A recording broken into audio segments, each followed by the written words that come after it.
I remember the first time when I was going to present. It was many years ago. I'm not going to turn myself into a mathematician now and calculate how many years ago that was, but many years ago. And I felt so stressed.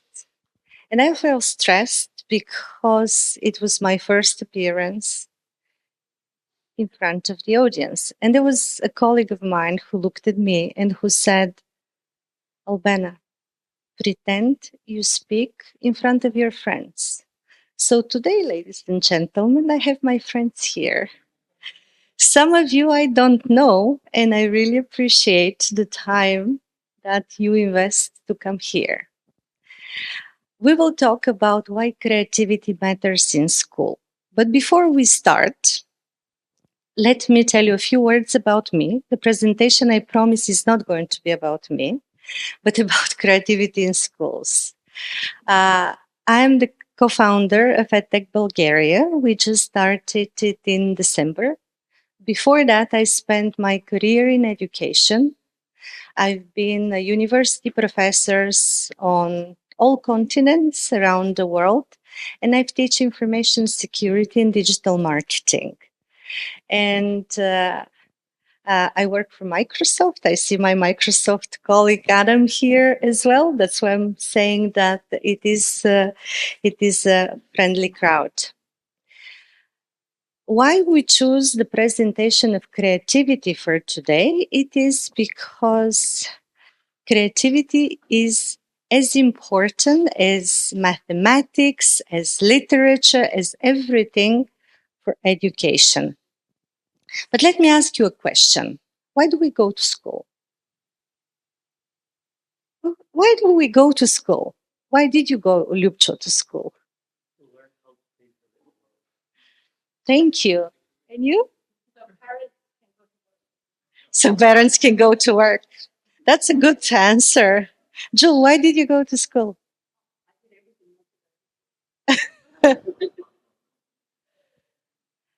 All of us, some of us may go because of our parents. Some of us may go to show their new shoes.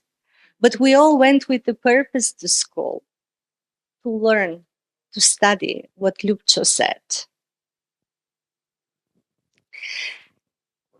I loved when I was going back from school to go back home and turn on music loud and dance. I love dancing. And I could still hear my mom saying, Albena, stop the music and start learning. And I was getting stressed, leaving the music, and then starting to read. We have in Bulgaria one saying that the musician doesn't feed the house. I hope Andrei Buceli doesn't hear this presentation or any other of the great artists that did develop their skills in music. I wasn't the lucky one to do that. I need to get the pointer so I can move the slides here. So what we will talk today?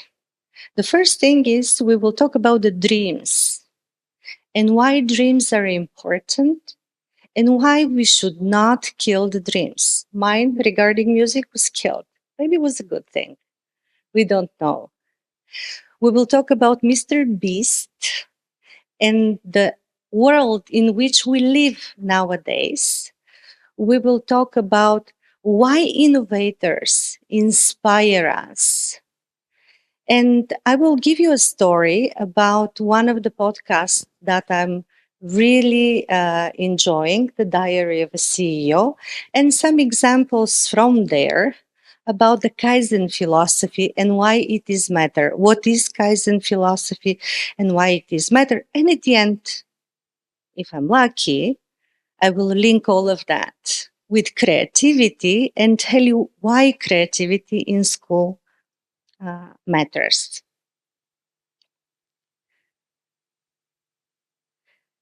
Imagine if you're a teacher that your student comes to you and tells you, I'm going to create a colony on Mars tomorrow. I'm going to chip the monkeys.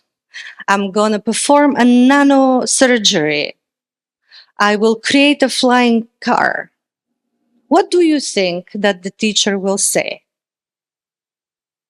Stop dreaming and study. But what if you hear all of this from Elon Musk? I will put a chip in the monkeys. I will create a flying car. You will trust him. And why will you trust Elon Musk and not the student that is dreaming? Well, I will try to explain that. And the example is actually from the book, The Diary. Oops.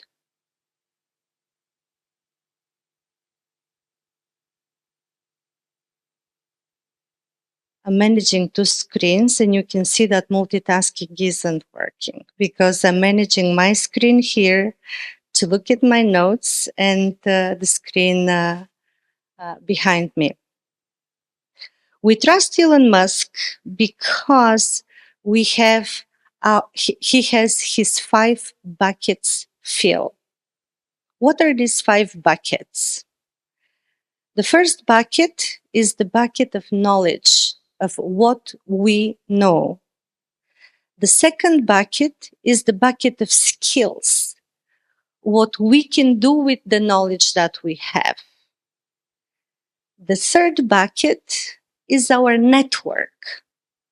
We have the knowledge, we have the skills, and companies or institutions or colleagues are requiring to work with us, and that helps us further develop our network.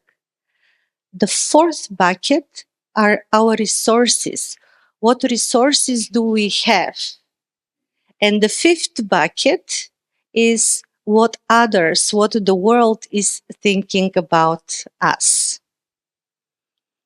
It is as important to have every single bucket full, but you start with the first one, which is the bucket of knowledge. If you skip one of these buckets, you won't be successful. You will have a very short success. That's why, dear friends and ladies and gentlemen, we start by filling the first bucket in the school. We start filling it with knowledge. We start filling the second bucket also in the school with skills. And from an early age, we start developing our network. So it is really important that we let the children dream. For some of you, this may look like dancing monsters. For some of you, this may look like a puppet or anything else, or just a canvas slide. And you all will be right because we all are thinking different. Every single child carries the creativity in them, but we stigmatize them in schools. And I will give you 2 examples. One example, both are from my childhood. One example is in a drawing lesson that I had. We all were asked to draw our mothers, and I did a drawing of my mom, but I made her hair long and I made her hair green. And the teacher came to me and she said, Albena, this is not your mom, because your mom is with short hair and her hair is not green. And I cried. And I said, no, this is my mom. This is how I want her to be. And then I went to my mom and I said, Mom, will you dye your hair green and will you put it long? And my mom looked at me and she said, no. And I got disappointed the second time, first in school and second at home. And the other example, and I've never became a painter, so that my painting stopped there. And the other example I want to give you is about recitals that during Soviet time, when I was growing up and when I was in school, we were asked to perform recitals. We will be all dressed alike, girls and boys, and we will cite poems about the leading party. And at some point, while I was making my part, I wanted to do something different. So I kneeled and I made the gesture. The teacher came to me and she said, "No, any movements are disrespectful towards the party." So then my desire of becoming an actor was killed at that time. And this is how my two other attempts to develop my creativity were stopped. Oops.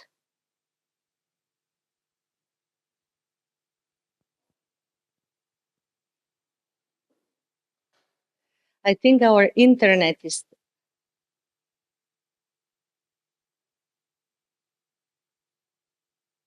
We have glitches with the internet. Why this is important? Very often you will hear your attention is like the golden fish.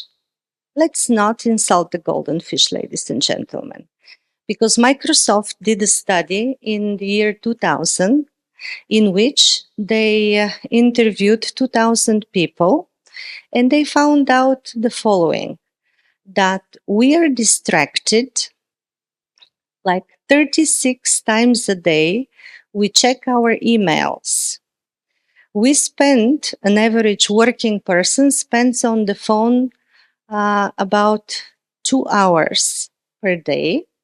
And we use at the minimum, and that was in the year 2000, as a minimum, we use 9 apps. Nowadays, I'm pretty sure that the number is significantly increased. With all of this said, the attention of a person from 12 seconds focus on something has decreased to 8 seconds. The golden fish attention is 9 seconds. That's why I'm saying let's not insult the golden fish, because it does have the ability, more than us humans, to focus. Why is that? Because we get distracted by the different apps that we use, by the information that just puts an acid on our brain. From the moment when we wake up in the morning until the moment we go to sleep, we produce so much information that if we print it out in paper, we will be able to build a road from the Earth to the moon. That is the information that each of us is generating every day. We live in a world of data. And of course, we have a lot of distraction. That's why it is essential for us in schools to develop the habits of how to smart utilize the technology. There is a guy who is an influencer whose name is Mr. Beast. And he says that you need to catch the attention in the first 5 seconds. If you don't catch the attention in the first 5 seconds, then you will lose the attention. Now picture our classes. How the teacher walks. Another day, bored. Those are the 5 seconds. Of course, not everyone. But it is important, the attitude we all have. how we inspire and how we keep the dreams that our children are having because of the distraction. The biggest gift that our kids can give to us is their focus.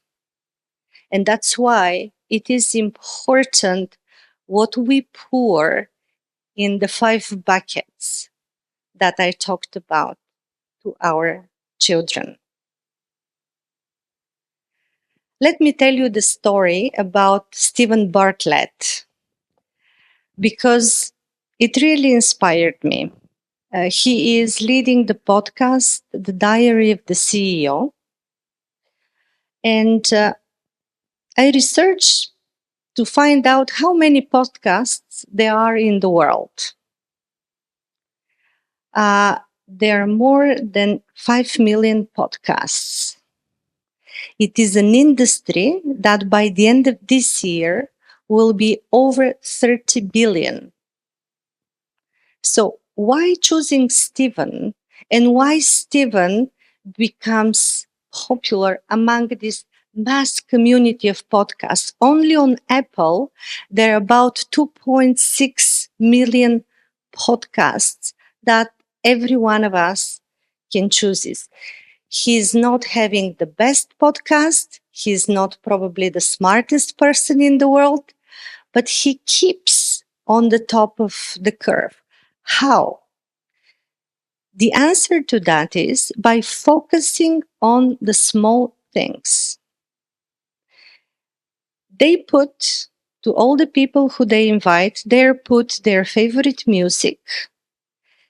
The temperature that they put in the room to make those people feel good is not cold, is not warm.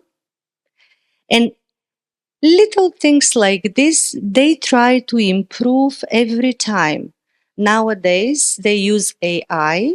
So if you are in France, you can listen in French to their podcast. If you are in Spain, you will get automatic translation in Spanish to that podcast. And they focus on making small changes every day. From where they learned that, it is the Kaizen philosophy. It's a Japanese philosophy that was introduced after the Second World War by Toyota. With the implementation of this philosophy, Toyota was able to move from the top of the automotive business, General Motors. Even in one of the factories in the United States where General Motors closed it, Toyota entered the American market, and in 1 year time, by applying the Kaizen philosophy, they reopened the plant.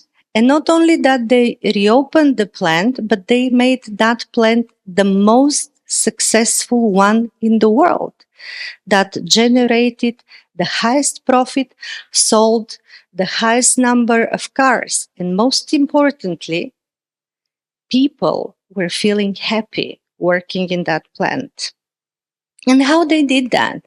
By applying the Kaizen philosophy. What is Kaizen? Kai means change, and Zen means better. It's a change for better. And the philosophy says there is not one that is on top of a company, the smart leading guys. It's everyone in the company that matters. And the voice of every single person is heard, and small changes are made. And I will give you some example of small changes. Because in every company, there is a box with ideas, new ideas. Usually, that box is all in dust because nobody pays attention to it. But under the Kaizen philosophy, not only that they listen to what every employee has to say, they also discuss this idea with all of the employees, And then they take the step to implement it, to teach everyone about that change. And some changes, for example, they were removing the shelves with 10 centimeters lower to help the masters that were doing the cars better catch the tools. Or instead of having waters of 100 grams, they were having water bottles of 200 grams or bigger, so the employees could hydrate themselves better. Small changes like that matter. And as I said, these are the cycles of the Kaizen philosophy. You get an idea, you discuss the idea with the team, you implement it, you prepare everyone to be ready for that change, and then you move to the next one. And innovation happens by engaging everyone. Why am I giving you these examples when we are talking about creativity in schools? Because 1% change matters. When you go back to the classroom, to your home, to your personal life, make a 1% positive change. Change one small thing. Should I spend one forint or should I not spend one forint? It is so insignificant that it is so easy to do it, and it is so easy not to do it. But when you accumulate those positive change that you can do in your personal life, in your classroom, wherever you are, by the end of the year, you will have success.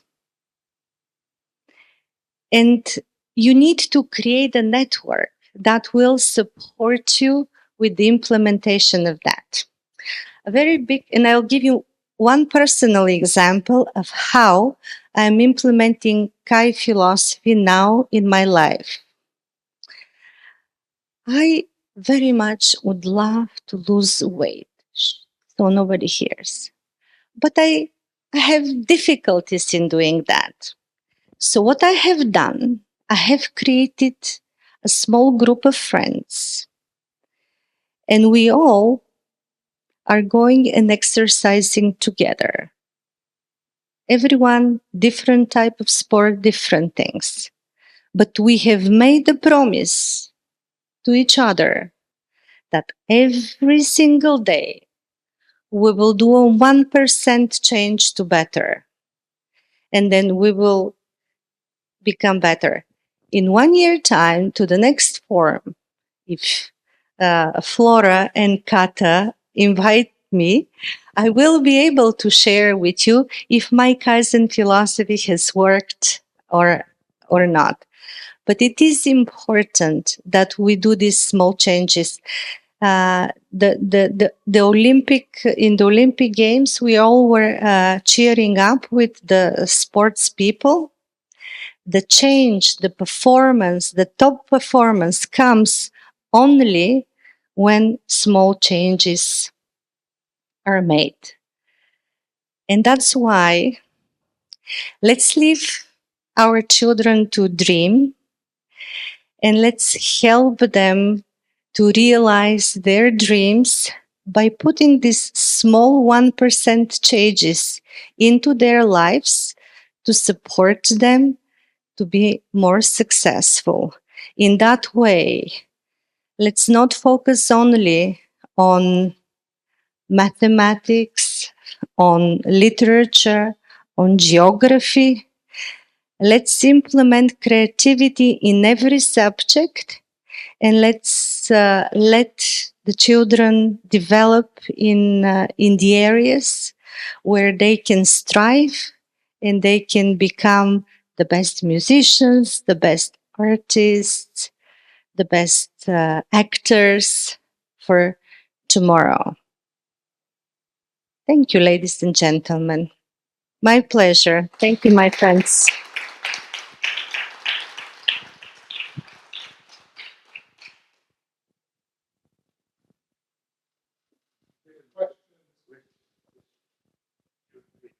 Q&A session. Thanks.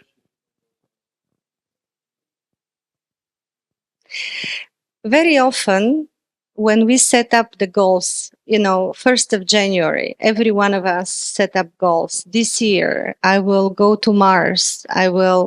No, we need to set smaller goals because it is proven that by making the small achievements, we will feel the satisfaction. And then we will make another small achievement and we will feel more motivated to move forward. When we set up these very high goals and we are not able to, because I've used, and my partner is here, he can confirm, I've put lists on the refrigerator. I would make written promises to myself about hundreds of things. And when I will read them after, I will always find a reason why I didn't accomplish certain things. But nowadays, I try to focus on the smaller steps that I take in everything I do, in personal life, in professional life, and be happy with those small steps. And this is how positive change happens. And that's a message I wanted to transfer to all of you. Thank you very much. You all made your first steps by coming here and enjoying this presentation. Thank you very much. It was very inspiring, and yeah, you can tell all those from this that they. Let's do a final thing. Let's all stand up.